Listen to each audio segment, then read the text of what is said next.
Hi, I'm Anna Weiner. I'm one of the volunteers in Grady's College and Career Center. The College and Career Center is a resource that's there for parents and for students. And we've been around, well, I've been there for 9 years. It was there before I was. So we're just one more resource for helping you or your student navigate the whole college process. So today I'm going to be talking about making your college list. I actually did this as a real Zoom call yesterday, but I messed up some of the slides and stuff. So I'm just kind of recording myself, going back over the information. So making your college list. A college list is just a list of the schools where you're going to apply to college. And that sounds easy enough, but it can actually be kind of intimidating because, it used to be people tended to apply to colleges that were nearby. They didn't really maybe think that much about it, but now all the colleges seem open and they're like 4,500 colleges in the country. So suddenly that feels like a much more intimidating number and kind of daunting to figure out which ones you want to apply to. But don't worry, we're here to help you kind of sort that out. Now, you may be somebody who absolutely knows exactly where they want to go to college. And that's great. It's wonderful to feel really strongly about it and to know, but, just say to keep your options open. You never know what you might discover. And there may be other schools that are interesting to you as well. So a lot of people think that it's hard to get into college. That's a story that we hear often in news stories, the whole college admissions scandal recently, just all kinds of TV programs, movies, everything seems to reinforce the idea that it's difficult to get into college and that there are only a handful of colleges where you can get a good education. Well, this is not true. I mean, yes, this handful of colleges may be very selective and statistically very hard to get into, but there are so many schools and so many great schools out there. Only about 20% of colleges in the United States accept fewer than half their applicants. So that means 80% accept most people who apply. So there is definitely a spot for you, and you don't have to go to a college that everyone in the world has heard of for it to be a good college and for it to be a good experience for you. If you're concerned about this, I have a book, and it's backwards, I know. It's called Where You Go Is Not Who You'll Be by Frank Bruni. This is a really good book for kind of putting your mind at ease as far as the idea that there are only certain schools you can go to that'll be good schools. It matters much more what you bring, the student. When I say you, I'm talking about the student, not the parents, but it matters what you bring to the college.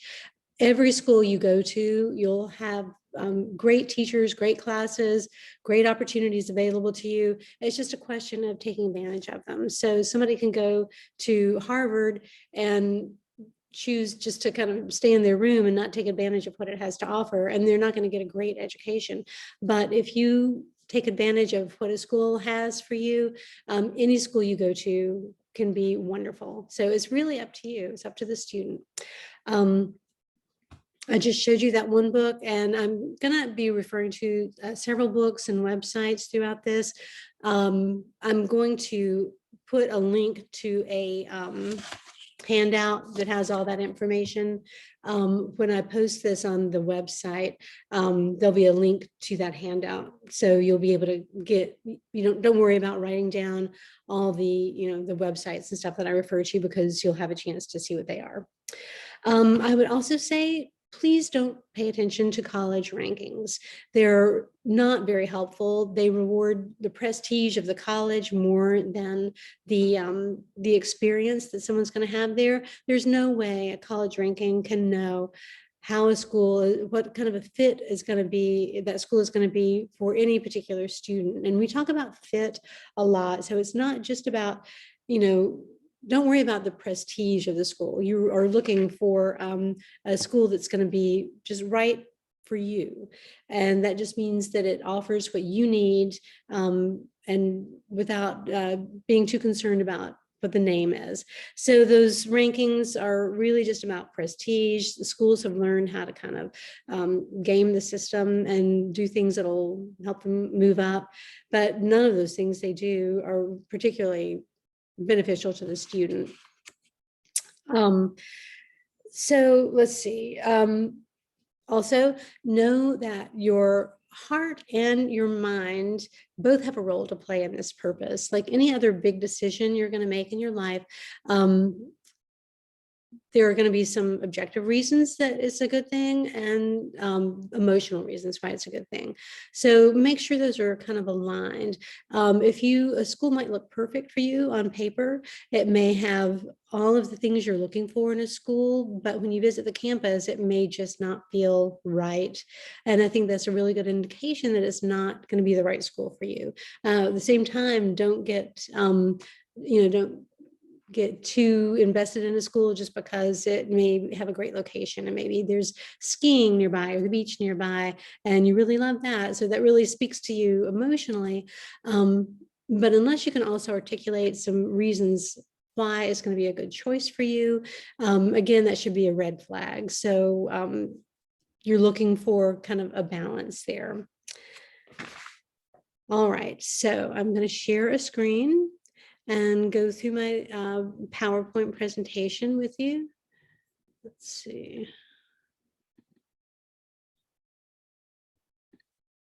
Okay, making a college list. I think this can be broken down into several steps that make it manageable. The first few steps are the ones that kind of take all the work. Then after that, it gets easier. But step one is know yourself. What is going to make a college right for you? This can be a very difficult question to answer, or not difficult necessarily, but it could be one that requires you to think. You don't necessarily have to, go to the top of the mountain and sit there in quiet for a week to come to this conclusion. But you will benefit if you spend a little bit of time thinking about it. Luckily, there's some tools to help you. There's an online questionnaire at this website, School Buff, and that kind of fits with this book, College Match by Stephen Antonoff. These books are in the CCC library too, by the way. But the questionnaires that are in this book, this is a very good book if you want to get it, but you don't really have to. It has a lot of questionnaires and things to help you kind of work through the process. But the schoolbuff.com, that will help you. That has the same questionnaires. And you're going to be looking at things like academic programs, size, location, sports, Greek life, research opportunities, etc. But let me take 1 minute and show you. I'm going to stop sharing this and I'm going to show you the School Buff site. Let's see. Okay, so here's schoolbuff.com.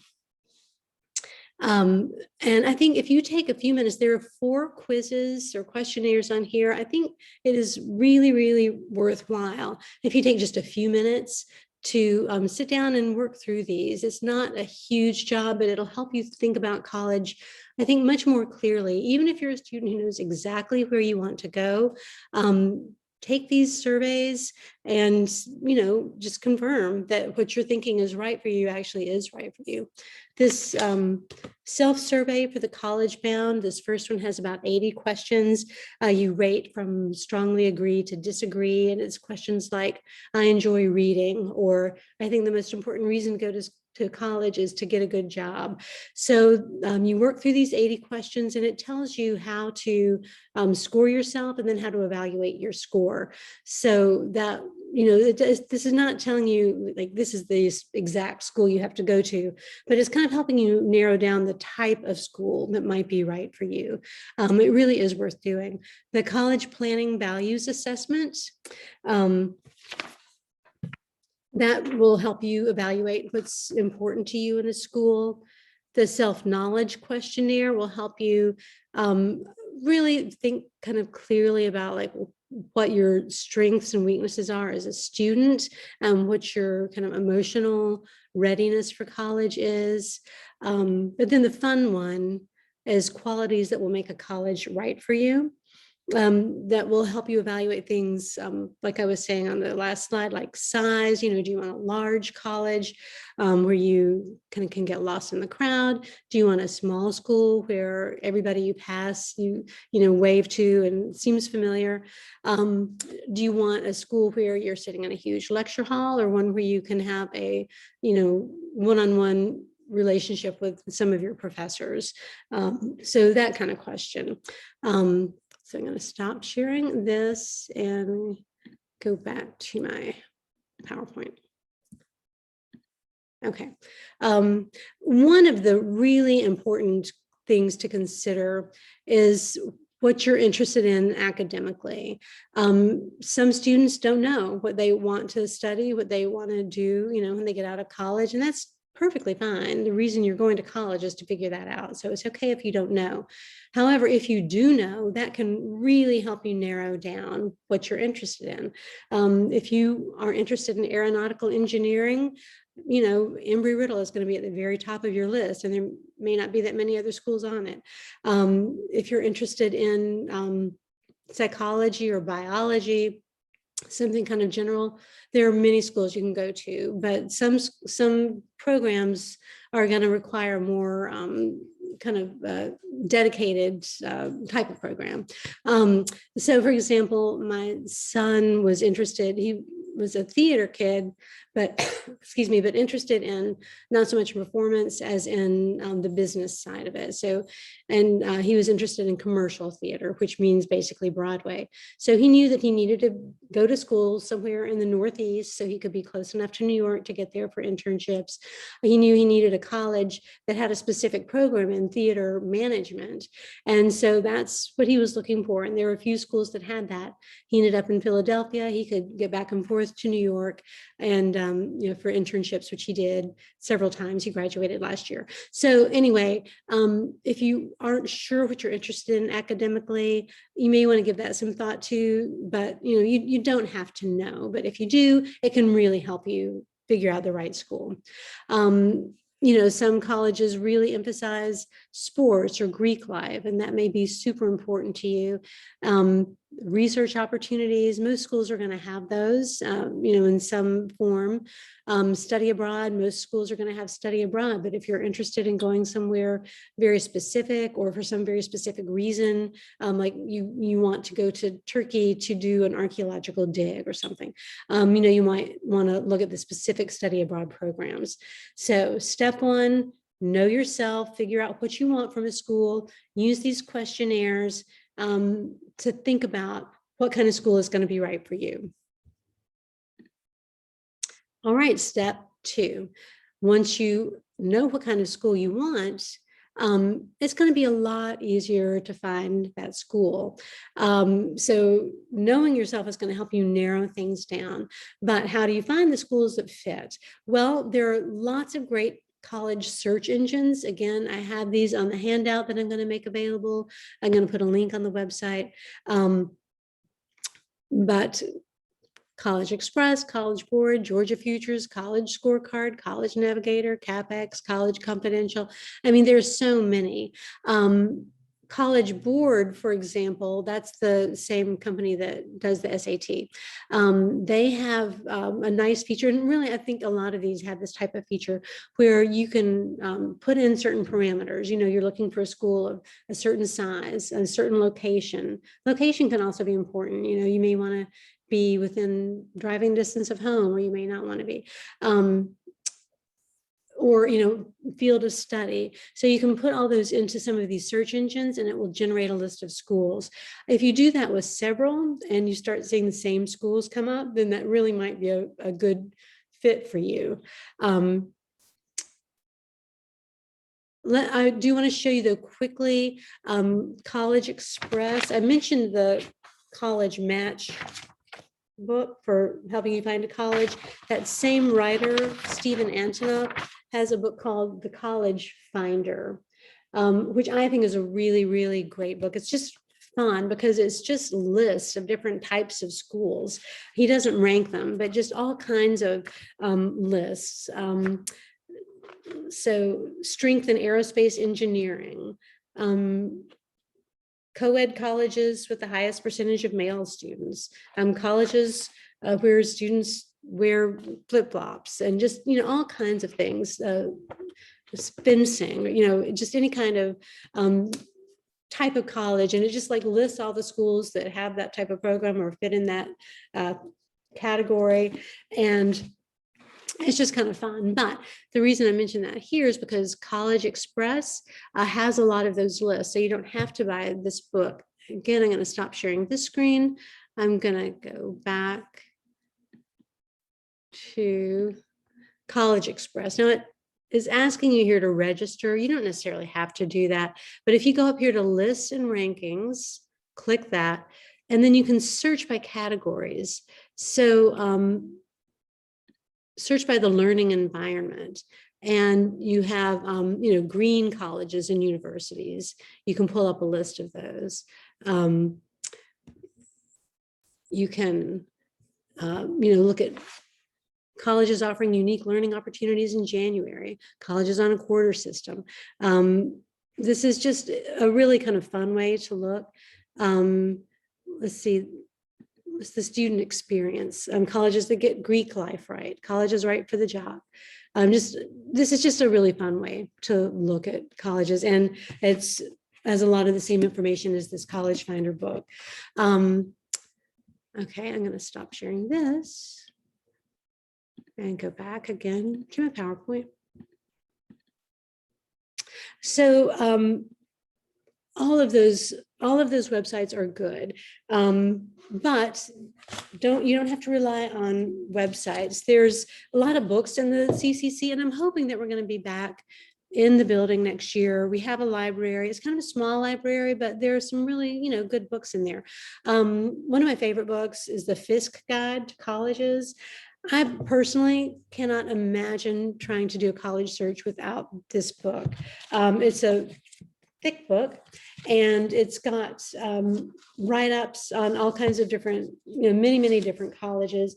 And one of my favorite things that they have in here is I just opened to Florida State, and they have a list of overlaps, so colleges that are similar to that. So you might think, okay, I'm interested in Florida State. When you look at that, you can see a list of similar colleges, and you may not have thought of those colleges, but they may lead you to something that's a college that's similar that you didn't think about before. So I think this is a super helpful book. I think it is available online. I think there's an online subscription you can get for like a 12-month subscription for maybe $20 or something. I've never done that. It may be worth it. It may be worth it, but we do have, the actual physical book. As well as others. There's, we have some specific guidebooks for, one is called Creative Colleges for students who are interested in, writing or the arts or acting, performance. And that's just a really interesting book if that's your area of interest.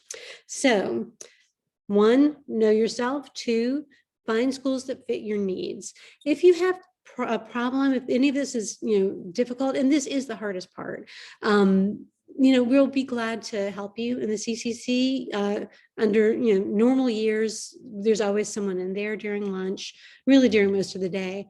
The parent volunteers, and students can just come in anytime, look at our resources. That's where we have our college visits. Hopefully we'll be back in the building, and you all can drop by and ask questions if you have them. Okay, step 3, research.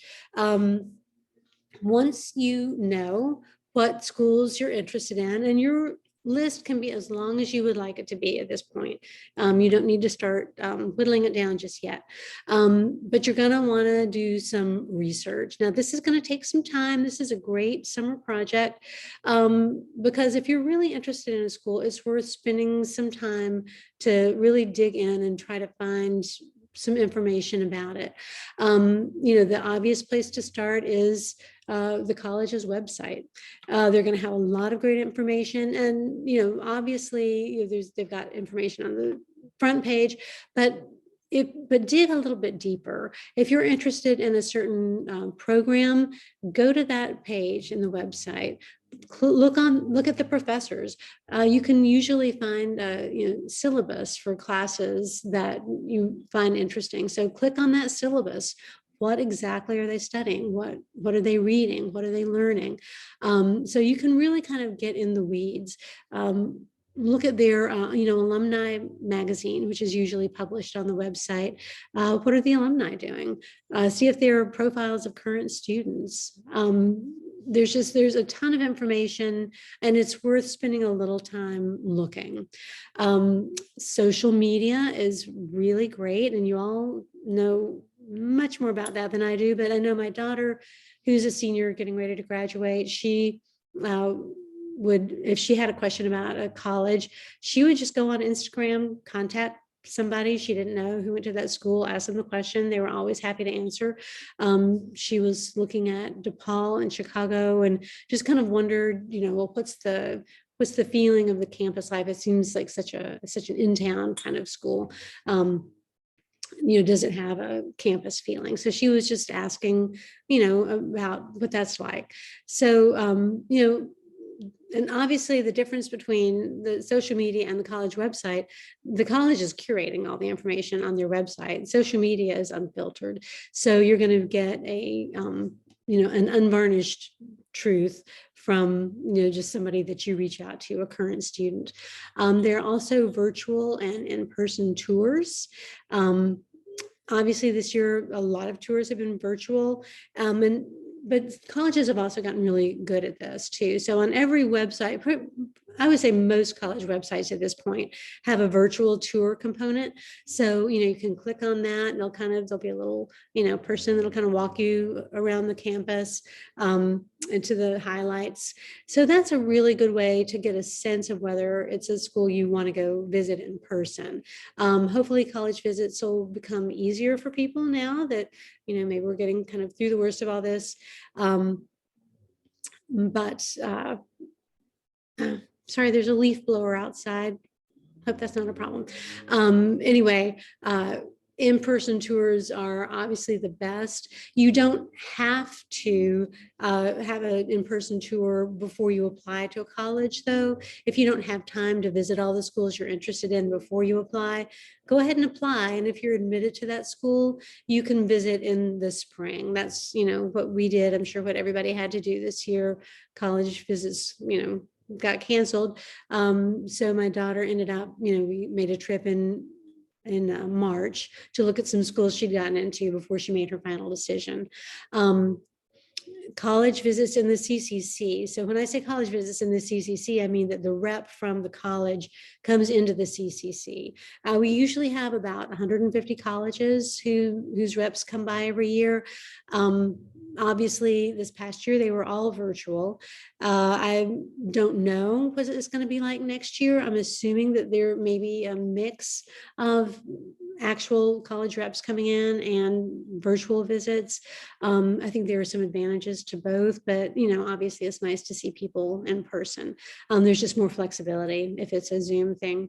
But when you sign up for Remind Tax, which I hope you do, you'll get notified about all of that. And we always have the list of the colleges that are going to be visiting, either virtually or in person. We have that every week in the Gradygram. I think it's called the Nightly News now. So anyway, you'll have plenty of opportunities. College fairs is another way you can research colleges. Now, I'm going to be honest, I don't really love college fairs. They just seem too chaotic, and it doesn't seem like a great way to gather information, but it's not necessarily a bad thing. And I'm not saying you shouldn't go. It's one option. So you're going to do some research on all of the schools you're interested in before you can kind of narrow your list down a little further. Step 4, organize. Now, if you're doing all these things, you're gathering quite a bit of information. And I know that colleges are sending you stuff, and there's just a lot of information to kind of keep track of. So there's several ways you can do it, and it's really completely up to you. Parents, this is a great way that you can get involved. And generally, you're going to want to try to pull back and let your student run this college search. And I know, you may be thinking there's no way my student can do that. He can't get out the door in the morning if I don't tell him what to do. Well, that may be true, but kids have a way of rising to this occasion. And when they're actually faced with, making a choice that's going to be really important for their future, they can do it. They really can. But one thing we can do as parents is to help them just be organized. So one good way to do that is with Google Sheets. You might create a Google Sheet that you share that both parent and student can look at. You can put any information on that sheet you want, whatever's important to you about the school. It could have to do with their location, the size of the student body, just whatever is important to you, the location. When my son was looking at colleges, for some reason, my husband thought it was extremely important to list the endowment for each college, and not just the endowment, but the endowment per student. That was a piece of information that seemed important to him, so we put it on a Google Sheet. But it, in the end, had nothing to do with why my son chose the school he chose. But also just file folders, file boxes, just any way to kind of manage the actual physical paper. Notebooks, you might decide to print stuff out, put it in a notebook with a different file for each one. Or also you can help manage your information on websites like Common App.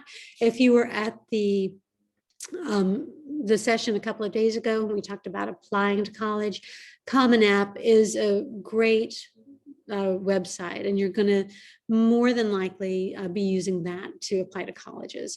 And on Common App, there's a dashboard where you put all your colleges that you're interested in. And that's a great way to help keep you organized too, especially with the application due dates. That's going to be one of the most important pieces of information that you're going to want. You want to know, you don't want those to slip up on you. So those are all ways to keep track. Okay, step 5, you want to consider when you're making your final list, reach, match, and safety schools. Sometimes reach is called a stretch or a dream school. Sometimes match is called a fit. But really all these mean is that the reach schools tend to be more selective and harder to get into, just statistically. But a reach school is one where your grades, your class rank, and your test scores are in the lower range of their admitted students. Getting in is not going to be impossible, but it's less likely and more of a reach. A lot of times these are the more selective schools. Now, another thing we talked about the other day was test scores. You may not really have those this year if you're applying to schools that are all test optional, because so many schools have gone test optional. That actually does make it a little bit harder to figure out what schools are what for you, but I'll get to that in just a second. A match school is one where your grades, your class rank, your test scores are kind of right in the middle of the admitted students, and you have a very good chance of getting in there. It would be a good fit with your own credentials. A safety school is one where your grades, class rank, and test scores are on the upper end of admitted students, and you can be almost certain that you'll get into that. Now, none of these schools should be schools that you don't really want to go to. Everybody should be able to find reach, match, and safety schools that they would go to and would be happy going to. So there shouldn't be any schools on your list that you just would hate to go to or wouldn't go to. But how do you figure out what is a reach, a match, and a safety?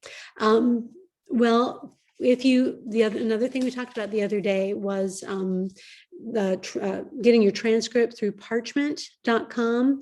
I would definitely recommend doing that.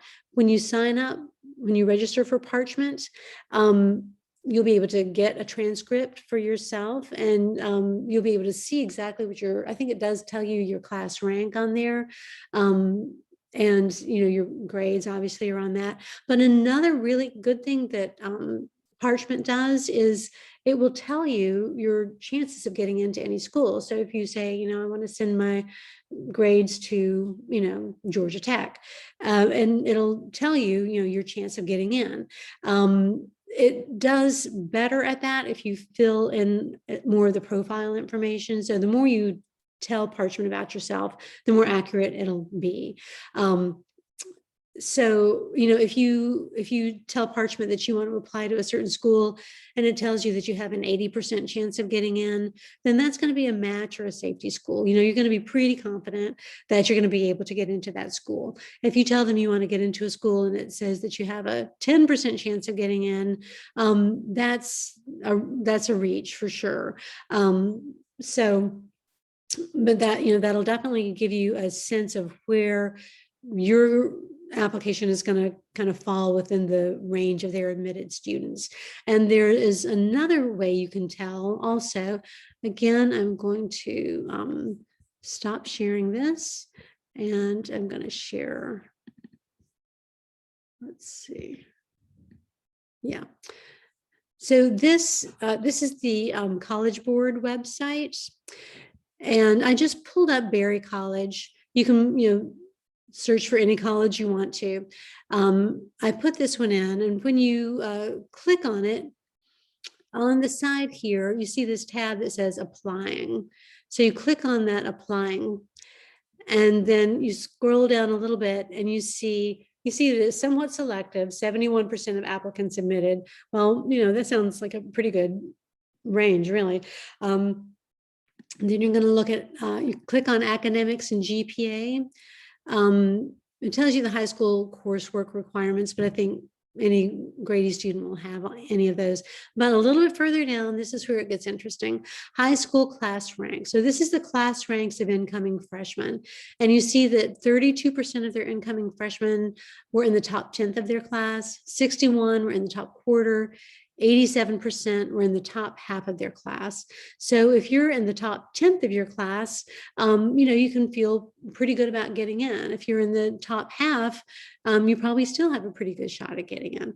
So, and a little bit lower here, scrolling down, high school GPA. So 18% had GPAs between 3.5 and 3.74.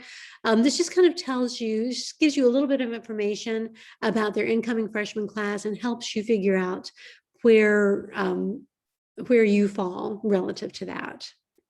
So that again is on College Board's website. So I'm going to stop sharing again and go back one more time to my PowerPoint.